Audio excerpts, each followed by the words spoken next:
So the 5 first-time home buyer incentives we'll be covering today includes the land transfer tax rebate, the first-time home buyer incentive program, the RRSP incentive, the first-time home buyer tax credit, and the newest incentive, which is the tax-free first-time home savings account.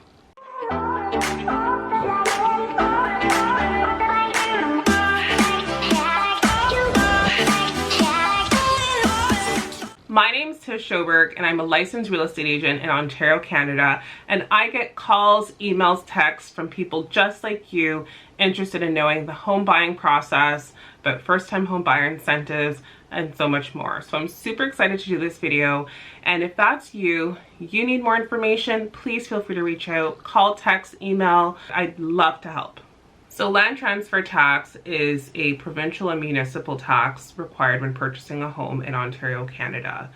For Ontario, there's the provincial land transfer tax, but if you're buying a home in Toronto, you also have to pay an additional tax known as the municipal land transfer tax. The land transfer tax is often overlooked in the home buying process, so it's important to align yourself with a great realtor who could assist you in understanding the rebate and any required costs you may have to pay at closing. So the land transfer tax is calculated based on the purchase price of your property. This is how it's typically broken down. The Ontario land transfer is equal to the full value of the land transfer up to a value of $4,000. For eligibility and stipulations, the buyer must be a Canadian citizen or permanent resident of Canada. They must be at least 18 years old. They must occupy the home within 9 months of purchase.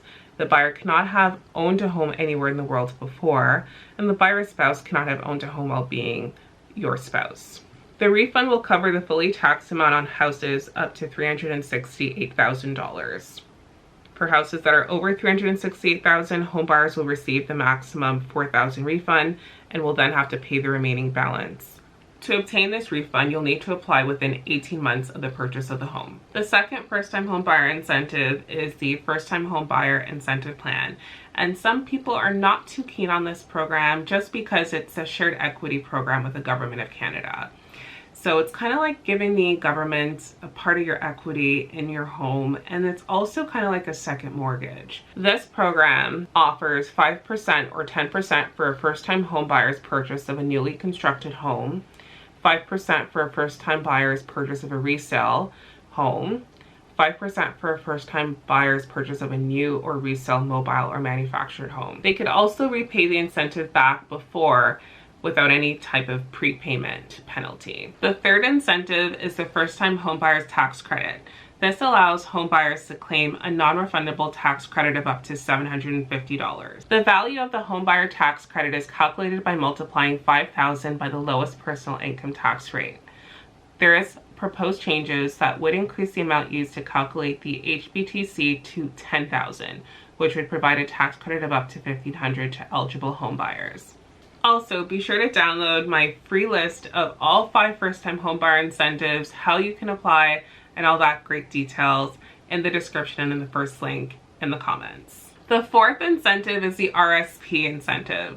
So if this part of the video doesn't apply to you, feel free to skip to this part of the video where I'll talk about the next incentive and what me and my team can do to help you with any of your questions and becoming a first-time home buyer. So the fourth incentive is the Registered Retirement Savings Plan, also known as the RRSP. This incentive is really exciting because you can put up to $35,000 from your RRSP toward your down payment. And if you're purchasing with another person who's also a first-time home buyer, they too can add an additional $35,000, meaning you both can put a total of $70,000 toward your down payment. However, since the RRSP is considered a loan, it must be paid back within 15 years.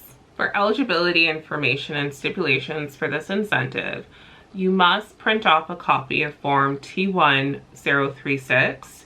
You then must fill out Section 1 and give it to your financial institution that holds your RRSP so they can fill out Section 2. You'll then need to ensure you make the withdrawal within 30 days of taking title of the home.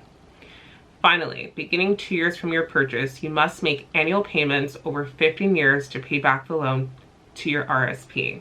To start repaying the loan, you must make a contribution to your RRSP in the year the payment is due or in the first 60 days of the following year. For more information on the Registered Retirement Saving Plan incentive, be sure to check out my other video here that goes into the entire process in full detail. The last and final incentive really excites me because it will be coming into place in the beginning to mid 2023, and it's a tax-free first home savings account. This provides homebuyers to save $40,000 tax-free toward their first home purchase. Like the RSP, contributions to an FHSA would be tax deductible, similar to a TFSA account.